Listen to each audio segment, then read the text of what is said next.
I'm Volkswagen conscious my whole life. This is one of the most amazing Volkswagen collections I've seen. I asked my wife if she'd rather me do this or have a mistress. She said she thought a mistress would be cheaper, and then she wanted to talk about a divorce, so I got over that real quick.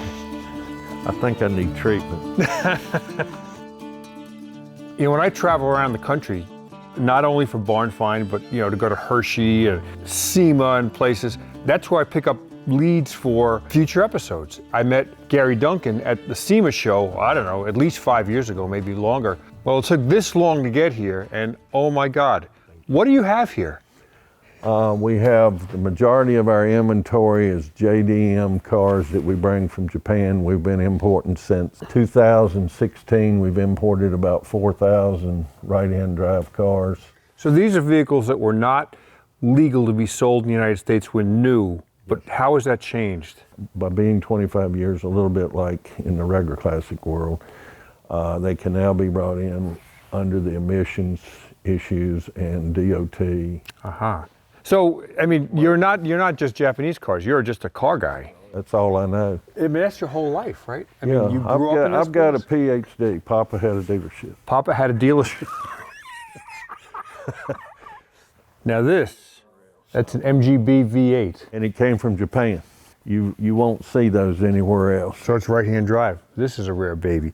So MGBs, if you remember, when they were available in the States, it was a 4-cylinder. There were some models that came with a 6-cylinder called an MGC, but this is a model that never was available in the States, but this is a V8. The origins of that motor are from a Buick. 215 cubic inch that was built in the United States in the early 60s. And when GM decided they didn't want that motor anymore, they sold it off to British Leyland, and British Leyland adapted them to MGs, TR8 Triumphs, Land Rovers. And is that like an original car? Yes, sir. All we've done is wash it. Whew, man. Now this is a rare common gear, Type 34. So we've never really featured one of these on Barn Find Hunter. So if you look at this, you know, that's not a common gear tail light. It's not a common gear body. It was a special edition common gear that was available, I think, in the States for just a little while, but lots of them wound up coming here. But you rarely see one. What's the story with that? As we get further back here, you'll see more low mileage VWs that I've collected over the years, and I didn't have one of those, and you kind of got to have one if you're going to have a VW collection. So this is a Corona, what year? 69. We saw these in every parking lot at every shopping mall. Can't find them now. Wow. Manual transmission, 2-door, Toyota Corona. I mean, this was the beginning of Toyota entering the States. Toyota and Datsun started small and built and built and built.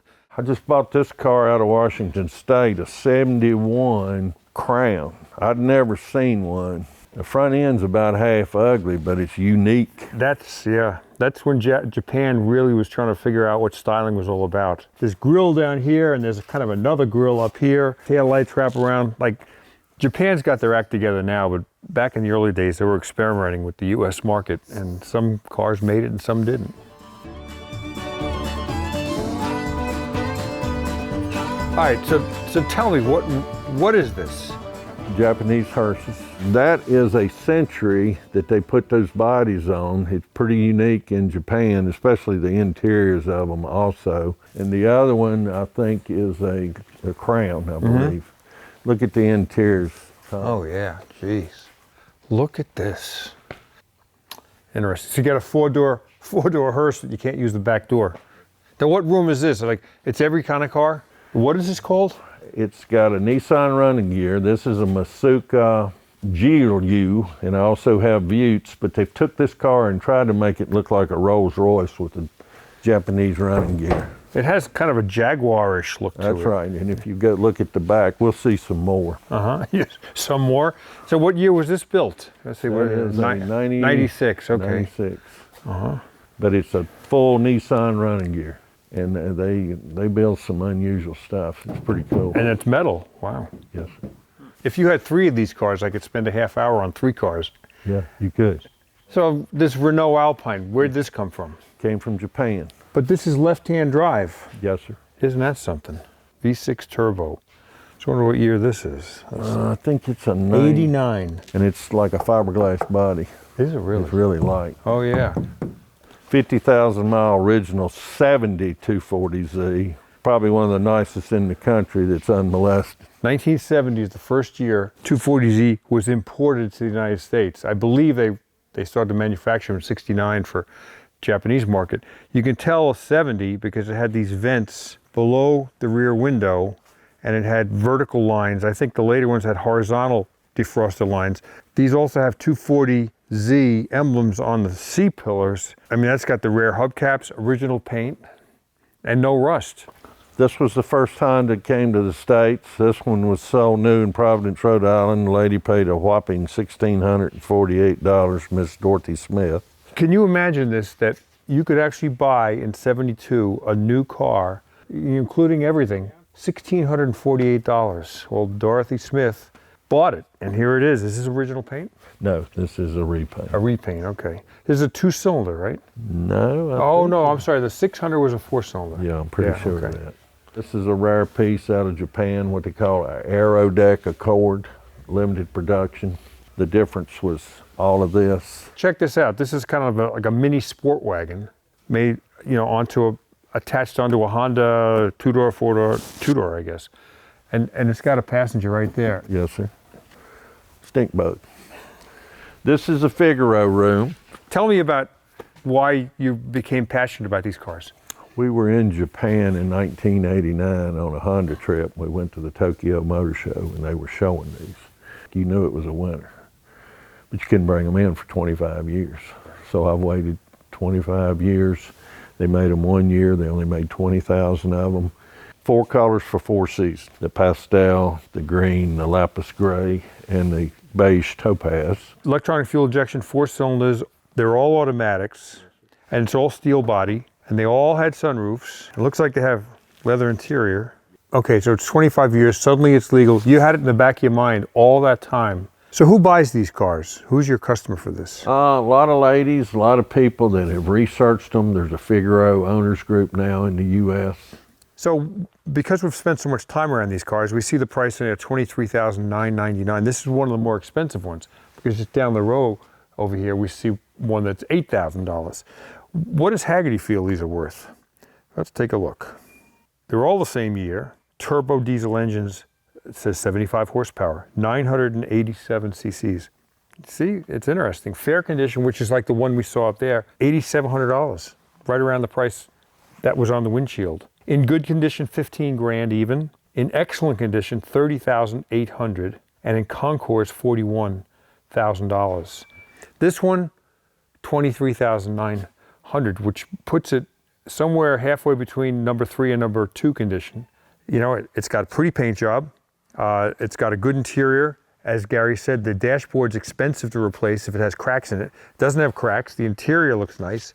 There's a part source in the UK. It gets good gas mileage. It's reliable. It'll go highway speeds, but it looks like it was built in the 50s.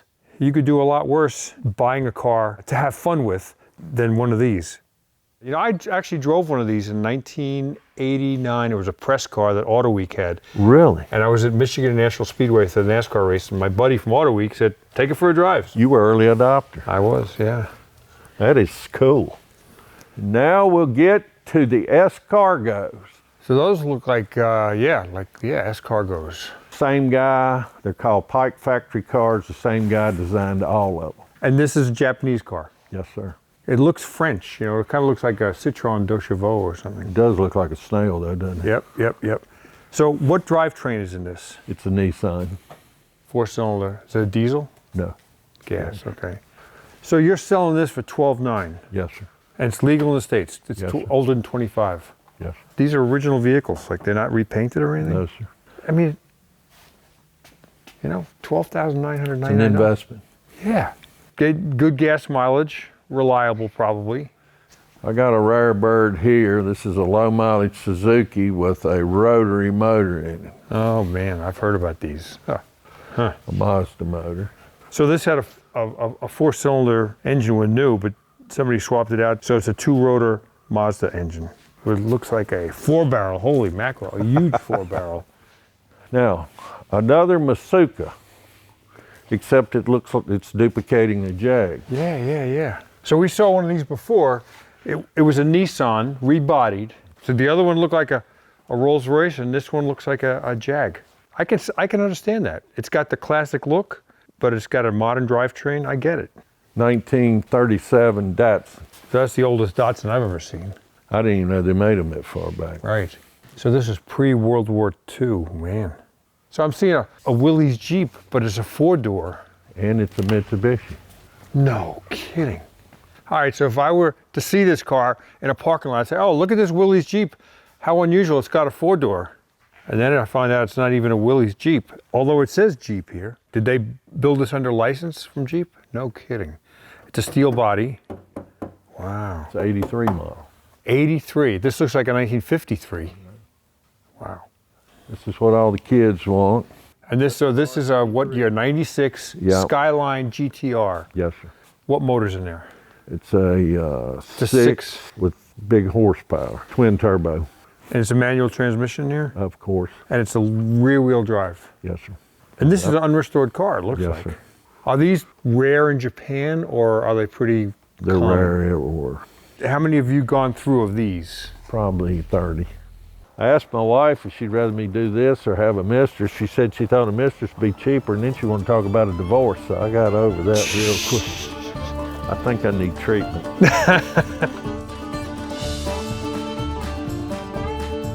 Gary Duncan, I think you'll agree, had an amazing collection of not only Nissan Figaros, but all sorts of JDM, Japanese domestic market cars, and some American cars thrown here and there. It's a different kind of barn find hunter stop, but it's worthwhile. But now we're on to some dirtier, grittier barn find hunt locations that you're familiar with. We're in Pulaski, Virginia, and Adam has agreed to meet us here and show us a collection of Vanagons, and that's only some of them. How did this collection begin? I think Kevin, the owner, he started gathering them when steel prices went through the roof. Everybody was scrapping cars like crazy, and his goal was to save them. So he's a Vanagon enthusiast. Yeah, he actually had one, a 10 top, you know, that they drove, and that just started his obsession with them, owning that one. So did he buy them from throughout the East Coast, or? Pretty much from Maine to Florida Jeez. to the Mississippi, that was his cutoff. Did he get them for $100, $1,000, everything free? Everything in between, you know. So how many do you think Kevin owns? I think the number broke 300 several years ago. Man. The Vanagons started out, it's either 81, 82, before they were the Transporter or like the bus. You know, you had the bus versions of the Vanagon. Got it. And they built them until when? They say 91, but there are a few 92s out So there. like 10 years. They were Yeah. around for 10 years. Yeah. So tell me about the engines in these. What engines came in a Vanagon? The first engine that came in a Vanagon would have been, it's either 1.8 or 1.9 air cooled. You know, they change variations there. And then around 84, 85-ish, they switched over to a water cooled 1.9, which essentially all they did was put water cooled heads. That's Got the it. only thing that's really And water that was the cooled. problem. It wasn't the air cooled. They burned valves out because they ran too hot. Yeah, they would get hot, and Yep, that makes sense. 4-speed. 4-speed. Was there an automatic? They have automatics. So, and now what if you want one of these with like a lot of horsepower, because it's like a brick going through the air. I mean, it Yeah. can't be very aerodynamic. What motor would you put in there?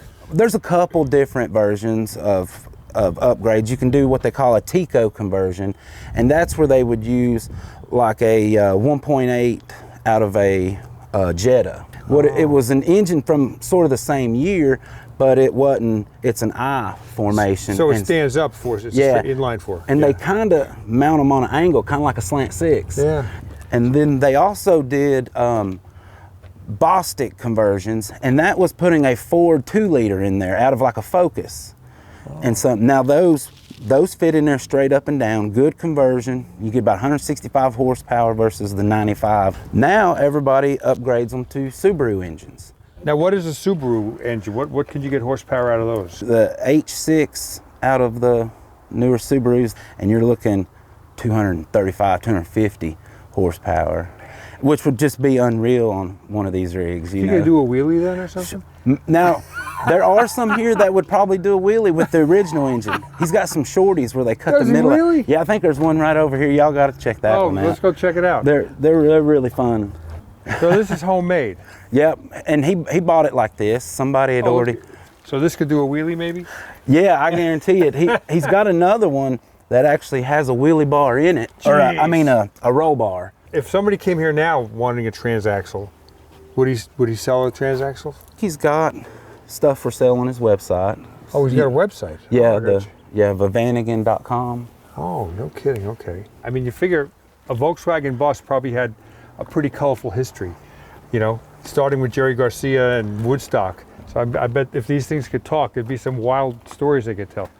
And yeah, here's a few of the trucks. Huh. So didn't the side came down and it became a flatbed, is that right? You pull that handle out and pull it up. And that one, since the tailgate's gone, you probably don't even have to use it. So, you know, I mean, think about it. This was a pickup truck that you could turn to a flatbed if you needed to. That's Make it cool. easy loading, getting on and off there. Yep. So those are all single cab trucks that we saw, but here's a crew cab, so there's a back seat. And actually, this has got like kind of a double front seat. So you could have 3 in the front and at least 3 in the back.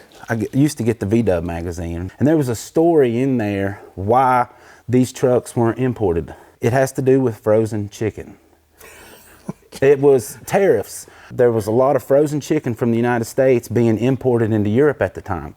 Well, all the chicken farmers, you know, went to their politicians and said, look, they're killing our business. So they put a high tariff on frozen chicken. So to get back at them, the United States put a high tariff on trucks. Oh, gee. Frozen chicken kept these trucks out of here. You couldn't make that story up. Are there any Synchros here? Oh yeah, they're hidden everywhere. Here's one.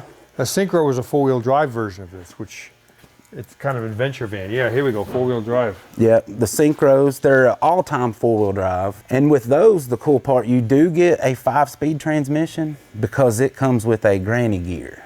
Now look at this. I mean, and look at the letter, like, where's this from? Wow, so this has got stabilizers on here? Yeah, it's got the outriggers and all. Yeah. So he definitely brought this into the country.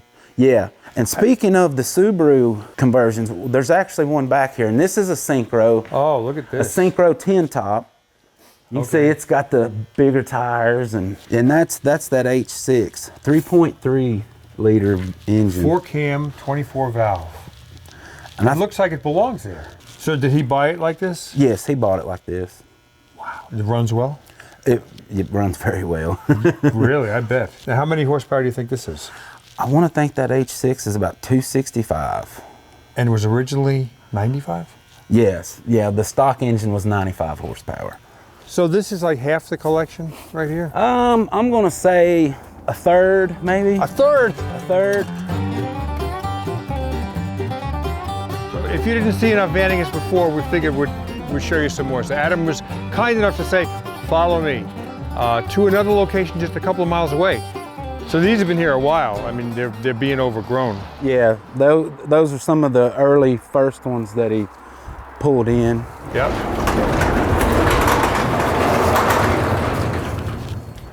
So there are a couple more custom or commercial vehicle Vanagons in here that we're taking a look at. So is this a fire truck? He thinks it either came from like an oil refinery place or an airport. And this has got those stickers again. These came in from, you know, Poland maybe? Right, he had them imported. It has a ladder truck. This vehicle is not for sale. Stulzy. So it sounds like, it says Munich, Stuttgart. So this is a German conversion. And it could have been emergency use. I guess it could have been for utility work, changing light bulbs on street lights. Signage and stuff, yeah. Right. That's pretty wild. It's all mechanical. That is big one. You want to see something sad? There's the roof with a hole in it, and there's all the crap falling on the roof. Oh boy. It is sad. Yep. So it's interesting, you know, I'm just looking at the Woody here. At one point in time, that Woody serves the same function as these Vanagons. There was no such thing as a sport utility vehicle yet. Fast forward from the 1930s to the 1980s, and here's kind of the same theme. You'd pick people up, go shopping, go camping, that kind of thing. This is one of the most amazing Volkswagen collections I've seen. I'm Volkswagen conscious my whole life. Adam, you're a good friend. I really appreciate it, man. No problem, anytime. Like I say, really happy that, you know, a spotlight is hitting these vans again, you know? If you see a Vanagon in somebody's carport or backyard, maybe it wasn't so desirable a couple of years ago, but I think they're becoming desirable right now as the earlier buses become too expensive to consider. So maybe it's meant for you. So happy hunting.